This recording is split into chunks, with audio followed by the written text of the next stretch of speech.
আসসালামু আলাইকুম এভরিওয়ান। চলে এলাম আরো নতুন একটা ক্লাস নিয়ে। আজকের ক্লাসটা হচ্ছে তোমাদের গত ক্লাসের সাথে এটা হচ্ছে সেকেন্ড পার্ট। তো এই পার্টে গত ক্লাসে আমরা দেখেছিলাম যে তোমার কিভাবে আমরা সংজ্ঞা থেকে মাত্রা ও একক নির্ণয় করতে পারি। তো আজকে ছোট্ট একটা বিষয় দেখাবো এবং তোমার মাত্রা নির্ণয়, এরপরে আমরা হচ্ছে গতির সূত্র সময় চলে যাব। তো সমীকরণের আমরা হচ্ছে যে কোনো সমীকরণ থেকে যদি মাত্রা একক নির্ণয় করতে চাই, তো সেই জন্য আমাদের প্রথমে সমীকরণটা লিখে নিতে হবে। তো তোমাদের গতির চারটা সমীকরণ রয়েছে। তো চারটা সমীকরণ থেকে আমি একটা সমীকরণ নিয়ে নিয়েছি, সেটা হচ্ছে V equals to U plus A T. এটি মূলত তোমার বেগের সূত্র। তো এখানে তোমার চারটা প্যারামিটার রয়েছে: আদি বেগ, প্রথমে হচ্ছে শেষ বেগ, আদি বেগ, ত্বরণ এবং সময়। তো যদি তোমার চারটা প্যারামিটারের মধ্যে তিনটা প্যারামিটার দেওয়া থাকে, তাহলে তুমি নিমিষেই যে কোনো আননোন রাশি সেটাকে নির্ণয় করতে পারবে। তো আমরা এখানে ধরে নিলাম যে ওখানে আমাদের তিনটা প্যারামিটার দেওয়া আছে কোনো একটা ম্যাথে। আদিবেগ, শেষ বেগ, আদিবেগ, শেষ বেগ এবং তোমার সময় দেওয়া আছে, আমাকে বলা হয়েছে যে ত্বরণ নির্ণয় করো। তো এই কারণে তখন আমাদের এই সমীকরণটা লিখতে হবে। সমীকরণটা লিখে আমাদের ত্বরণের সূত্রে পরিণত করতে হবে। তো এইটার ধাপ আমি একটু পরে শেখাবো।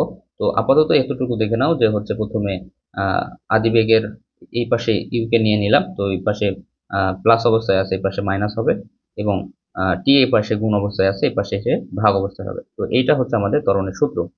তো এখানে ত্বরণের সূত্রটা আমরা একটু আহ, দেখলে বুঝতে পারবো যে এটা হচ্ছে শেষ বেগ, এটা হচ্ছে আদিবেগ, এবং শেষ বেগ থেকে আদিবেগ বিয়োগ করা হয়েছে। এর অর্থ হচ্ছে যে এটা হচ্ছে বেগের পরিবর্তন।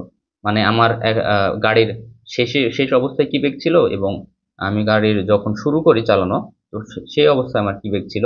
তো এই দুইটা বেগের পরিবর্তন, এই দুইটা বেগের পরিবর্তনকে আমরা হচ্ছে ডেল ভি দ্বারা প্রকাশ করতে পারি। ডেল ভি দ্বারা মূলত তোমার আহ, কোনো কিছু ডেল ডেল দ্বারা আসলে কোনো পরিবর্তনকে বোঝায়। তো ডেল ভি দ্বারা কিসের পরিবর্তনকে বোঝানো হবে? বেগের পরিবর্তন। তাহলে আমরা ত্বরণকে লিখতে পারি বেগের পরিবর্তন ডিভাইডেড বাই সময়। তো এখন আমরা দেখব যে বেগের পরিবর্তন এবং সময়। তো এখানে আমাদের এটা, বেগের পরিবর্তন কি মৌলিক রাশি নাকি যৌগিক রাশি? অবশ্যই বেগ হচ্ছে যৌগিক রাশি। বেগকে ভাঙলে আমরা সরণ ডিভাইডেড বাই সময় পাই। তো যেহেতু এখানে বেগের পরিবর্তন, তাহলে আমরা লিখতে হবে আমাদের সরণের পরিবর্তন ডিভাইডেড বাই সময়, এবং এই টিটা এখানে চলে আসলো। তাহলে আমরা এখন ম্যাথের প্রসিডিউর অনুসারে লিখতে পারি del S divided by T square. তো এখন এইটা হচ্ছে ডেল এস বা সরণের পরিবর্তন, এইটা হচ্ছে এখন মৌলিক রাশি, আর টিও মৌলিক রাশি। সুতরাং আমরা এখন এদের একক বসায় দিতে পারি। তো একক বসালে কি হবে? সরণের একক কি হবে? মিটার, এবং সময়ের একক সেকেন্ড। তো আহ, যেহেতু এখানে সরণের পরিবর্তনের এককও কি হবে? অবশ্যই মিটারই হবে। মিটার থেকে অবশ্যই মিটারই বিয়োগ দেওয়া যায়, যেমন টাকা থেকে তোমার টাকা বিয়োগ দেওয়া যায়, একইভাবে মিটার থেকে মিটার বিয়োগ দেওয়া যায়, এবং আহ, বাদ দিলেও সেটার একক সেম থাকে। তো সরণের পরিবর্তনের একক হচ্ছে আমাদের মিটার, এবং সময়ের একক হচ্ছে সেকেন্ড। ওটা লিখে নিলাম, এবং আমরা হচ্ছে সরাসরি ত্বরণের যে একক সেটা নির্ণয় করে ফেললাম। তো এইভাবে আসলে সমীকরণ থেকে তুমি যে কোনো সমীকরণ থেকে যে কোনো কিছুর একক নির্ণয় করতে পারবা। তো যখন আমরা ম্যাথ প্র্যাকটিস করব, তখন আমরা তোমরা দেখলেই বুঝতে পারবা যে এটার একক কি হবে। তো এইবার আমরা আসবো যে গতির সমীকরণ থেকে কিভাবে বিভিন্ন আননোন প্যারামিটারকে নির্ণয় করা যায়। তো চলো আমরা শুরু করি। তো তোমাদের বইয়ে গতির সমীকরণ এই চারটি দেওয়া আছে। আসলে গতির সমীকরণ এই চারটি সমীকরণের মাধ্যমে তোমাদের পুরো 9-10 সব যত পদার্থবিজ্ঞানের ম্যাথ আছে গতি রিলেটেড, সব ম্যাথ সলভ করা সম্ভব। ঠিক আছে? তো এতটুকু কনফিডেন্স রাখো, যদি এই চারটা সমীকরণ তুমি মনে রাখতে পারো, তাহলে তোমার যে কোনো অঙ্ক করা সম্ভব। অনেকে শুধুমাত্র এই চারটা সমীকরণকে কিভাবে চেঞ্জ করতে হয়, চেঞ্জ করে আমি নতুন নতুন সূত্রে পরিণত করতে পারি, এইটা না জানার কারণে তোমার পদার্থবিজ্ঞানকে ভয় পায় এবং পদার্থবিজ্ঞানের ম্যাথে সে হাত দিতে ভয় পায়। তো আজকে এই কারণে আমরা প্রথমে খুবই ধীরে ধীরে এইটা শিখে নিব যে কিভাবে আমাদের একটা সূত্র থেকে আরেকটা সূত্রে পরিণত করতে পারি, এবং সেখান থেকে আমাদের প্রয়োজনীয় যে আননোন প্যারামিটার সেটার মান বের করতে পারি। ঠিক আছে? তো চলো আমরা প্রথমে 1 নম্বর সূত্র থেকে শুরু করি, যে V equals to U plus A T. তো এখান থেকে আমরা কিভাবে ত্বরণ নির্ণয় করতে পারি সেটা আমরা দেখব। তো এখানে প্রথমে আমরা সূত্রটা লিখে নিলাম যে V equals to U plus A T. ঠিক আছে? তো ঘটনাটা এরকম হবে যে যদি তোমার কোনো একটা ম্যাথে তোমার আদিবেগ, শেষ বেগ এবং সময় দেওয়া থাকে, তাহলে তুমি হচ্ছে, এবং বলছে যে সেখানে ত্বরণ নির্ণয় করো, তাহলে আমরা প্রথমে এই সূত্রটা লিখে নেব। লিখে নিয়ে যে আমাদের আননোন প্যারামিটার হচ্ছে এ, আননোন প্যারামিটারকে আমাদের এই এ কে আমাদের নির্ণয় করতে হবে।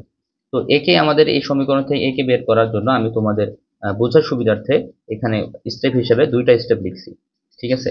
তো যে প্যারামিটার বলতে বোঝায় যে এখানে প্রত্যেকটাই আসলে এক একটি প্যারামিটার। ঠিক আছে।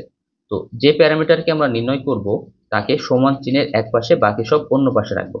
এই দুইটা ধাপ যদি তুমি মনে রাখতে পারো তাহলে তুমি যে কোনো সমীকরণ থেকে আননোন প্যারামিটার গুলো বের করতে পারবা। আমাদের এখানে আননোন হিসেবে আমরা কি নিচ্ছি, আমরা আননোন হিসেবে ত্বরণ বা একে দেখাইছি। তো আমরা একে আমাদের টার্গেট হচ্ছে যে কোনো এক পাশে আমরা একে রাখবো এবং বাকি যত প্যারামিটার আছে সবগুলো অন্য পাশে নিয়ে যাব। তাহলে আমাদের ইউকে এবং টিকে সমান চিহ্নের অপর পাশে নিয়ে যেতে হবে। নিয়ে যাওয়ার প্রসিডিউরটা কি, এখানে আমরা লিখছি যে প্রথমে যোগ ও বিয়োগ সম্পর্কিত যে আননোন প্যারামিটারকে নির্ণয় করব তার সাথে যোগ ও বিয়োগ সম্পর্কিত যে প্যারামিটার গুলো থাকবে তাকে প্রথমে আমরা হচ্ছে সমান চিহ্নের ওই পাশে নিয়ে যাব। এরপরে গুণ ও ভাগ অবস্থায় যে প্যারামিটার গুলো থাকবে তাকে নিয়ে যাব।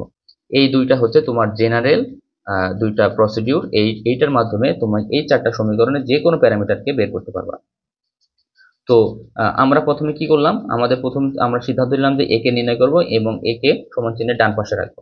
তাহলে বাকি আমাদের অন্যদের ইউ এবং টি কে সমান চিহ্নের বাম পাশে নিয়ে আসতে হবে।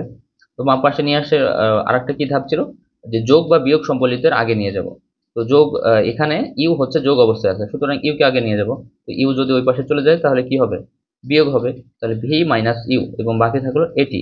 এখন একে রাখবো আমরা আর টি কে ওই পাশে নিয়ে যাব এবং টি কি অবস্থায় আছে, গুণ অবস্থায় আছে। তো গুণ ওই পাশে গিয়ে কি হবে, ভাগ হবে। তাহলে এই তো আমরা এর একটা এখানে ফর্মুলা পেয়ে গেলাম। ঠিক আছে। এইটা হচ্ছে এর 1 নাম্বার ফর্মুলা।